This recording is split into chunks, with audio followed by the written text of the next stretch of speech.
Coldplay's Chris Martin in the spotlight yet again. He's sparking outrage as during his concert in London over an on-stage experience involved two fans from Israel. Watch this. Where did you come from today? From Israel. Okay, well, listen. I'm going to say this.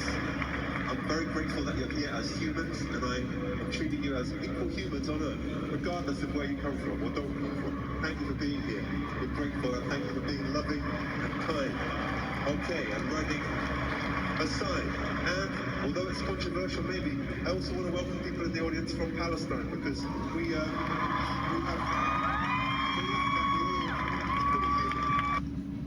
So a little bit of color on this. So at every concert that Coldplay does, there's a segment in the concert where they choose a fan that's holding a sign that Chris Martin feels is notable, and then they will come on stage, they'll sing a song together, and they'll sort of support the messaging that was on the sign. So here, those two young women happen to be from Israel, and the outrage now is that, I'll let you respond to what critics are saying about that moment.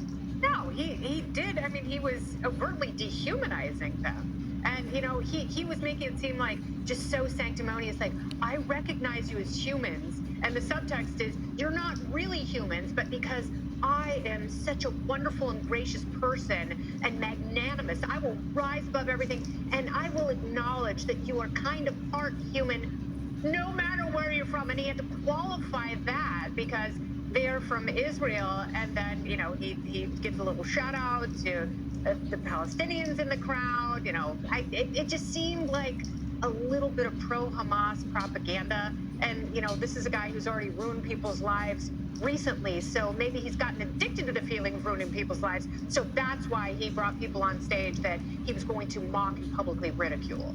And Lisa, a large part as well in his concert is sort of the concept of aliens and humans. So he has different characters that come out, and so while some maintain that he was just sort of underscoring that, like, they're humans, we're humans before we are from a nationality, so sort of purporting peace, but the reality is that many people were patently offended by how it came out.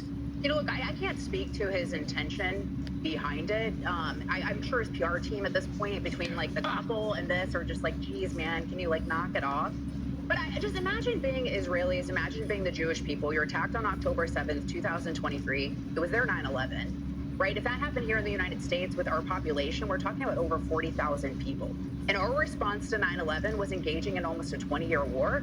And then here, just a couple years later, they're being told to stop. They're being told that you are in the wrong, something's wrong with you for fighting for your existence, for fighting just to stay alive. You know, when you're the country, you're the size of New Jersey with enemies all around you. So, you know, I think his reaction just sort of speaks to where we are in the world, that just the mere existence of Jewish people on his stage sent him into like not knowing what to do and to sort of breaking down. So, and the way it could have been reframed, Harris, because this is against the landscape that on October 7th, Hamas in part invaded a music festival where Israelis were enjoying music. And so here we have a musician that, to Lisa's point, could have said, God bless you, and we're praying for your peace and protection, which has no political statement, but respects the human quality that he was, I think, trying to say. But that requires something other than the truth. I think he showed the world who he is. I don't have a problem with the truth.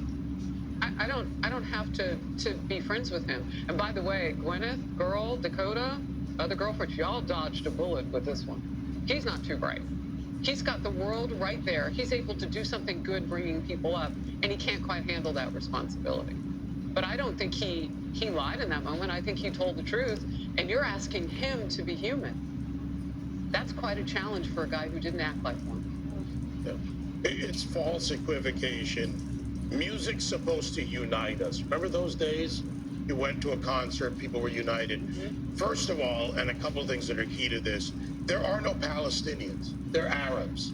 Masoud Youssef, who is the son of one of the Hamas founders, and was very clear about that in his recent appearance at Oxford Union.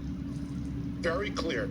This is a place, I've been to the West Bank, I've seen the lack of evidence of an actual Palestinian. And for them to have this false equivocation between murderers and terrorists and people that have been fighting for their existence through how many hundreds, thousands of years?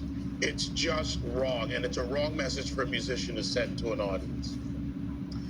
Well, a back to school debate over